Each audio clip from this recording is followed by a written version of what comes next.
নমস্কাৰ। অৱশেষত শিক্ষামন্ত্ৰী মহোদয়ে সামাজিক মাধ্যমত DWE ফালৰ পৰা যিখন শেহতীয়া নটিফিকেশ্যন প্ৰকাশ পাইছিলে সেই সম্পৰ্কত তেওঁ এটি গুৰুত্বপূৰ্ণ মন্তব্য আগবঢ়াইছে।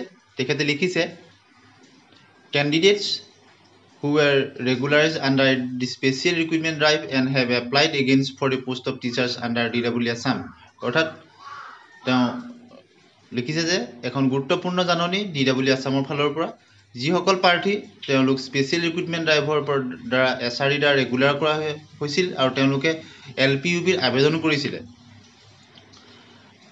applied against the for the post of teacher under DWE Assam advertised number ANB 26/12/2023 are instructed to withdraw their candidature immediately। আৰু তেওঁলোকৰ কেণ্ডিডেটছাৰ উইথড্ৰ কৰিবৰ কাৰণে তাৎক্ষণিকভাৱে কোৱা হৈছে কিহৰ যোগেদি অফিচিয়েল ৱেবছাইট তেওঁ ৱেবছাইটটো দিছে যে dwe.assam.gov.in এই ৱেবছাইটৰ যোগেদি তেওঁলোকক উইথড্ৰ কৰিবৰ কাৰণে আৰু লগতে তেওঁ নটিছখনো টেগ কৰি দিছে। গতিকে DWE ফালৰ পৰা যোৱাকালি যিখন নটিছ প্ৰকাশ পালে এই সম্পৰ্কত আপোনালোকে নিশ্চয় অৱগত হৈছে যে স্পেচিয়েল ৰিক্ৰুটমেণ্ট ড্ৰাইভৰ দ্বাৰা যিসকল LP আৰু UP শিক্ষকক তেওঁলোকক নিয়মীয়াকৰণ কৰা হৈছিল তেওঁলোকে যদি পুনৰ আবেদন কৰিছিল তেওঁলোকক আৰু তেওঁলোকৰ বহুতৰ নাম আহিছিল প্ৰথম যিখন অস্থায়ী মেধা তালিকাত। গতিকে যিসকল শিক্ষকে তেওঁলোকে আবেদন কৰিছিল পুনৰ LPUB তেওঁলোকক তাৎক্ষণিকভাৱে উইথড্ৰ কৰিবৰ কাৰণে কোৱা হৈছে। এই জাননীখনতো এই কথা কোৱা হৈছে আৰু শিক্ষামন্ত্ৰী মহোদয় অৱশেষত তেওঁ সামাজিক মাধ্যমত শ্বেয়াৰ কৰিলে এই মন্তব্যটো। গতিকে অতি সুখবৰ বুলি ক'ব লাগিব আৰু এক আদৰণীয় পদক্ষেপ শিক্ষামন্ত্ৰী মহোদয় আৰু DWE ফালৰ পৰা যি ইনিচিয়েটিভ লৈছে তাৰ কাৰণে ধন্যবাদ। আৰু ইয়াৰ আগতেও মুখ্যমন্ত্ৰী মহোদয়ে ফেচবুক লাইভ যোগে ইয়াৰ কথা অৱগত কৰিছিল।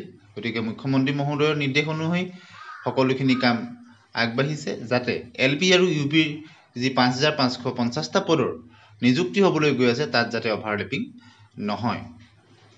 আৰু ফেচবুক লাইভত মুখ্যমন্ত্ৰী মহোদয়ে এই কথা অৱগত কৰিছিল। গতিকে মুখ্যমন্ত্ৰী মহোদয়ৰ এই পদক্ষেপৰ বাবে তেখেতক অশেষ ধন্যবাদ।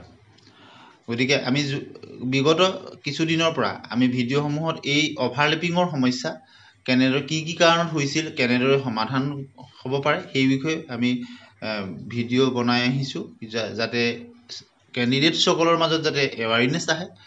বহু প্ৰাৰ্থী তেওঁলোকৰ বহু সমস্যা বিশেষতঃ বহুতো প্ৰাৰ্থীৰ বয়সৰ বেছি দিন নাই, কিছুমানৰ বয়স এইটোৱে লাষ্ট এডভাৰটাইজমেণ্টত তেওঁলোকে আবেদন কৰিলে আৰু বহুতৰ পইণ্টৰ কাৰণেই তেওঁলোকৰ নম্বৰ অহা নাই, নাম অহা নাই। গতিকে এনেদৰে যদি অভাৰলেপিঙৰ সমস্যাসমূহ নোহোৱা হৈ যায় SRD শিক্ষকসমূহৰ নাম যদি তেওঁলোকক উইথড্ৰ হৈ যায় ঠিক একেদৰে CTET ফাইনেল লিষ্টত তেওঁলোকৰ নিযুক্তি পোৱা পিটিশ্যনাৰসকলৰ নাম যদি প্ৰভিজনেল মেৰিট লিষ্টৰ পৰা নোহোৱা হৈ যায় তেনেহ'লে অভাৰলেপিং বহু পৰিমাণে নোহোৱা হৈ যাব। আৰু ইয়াৰ উপৰিও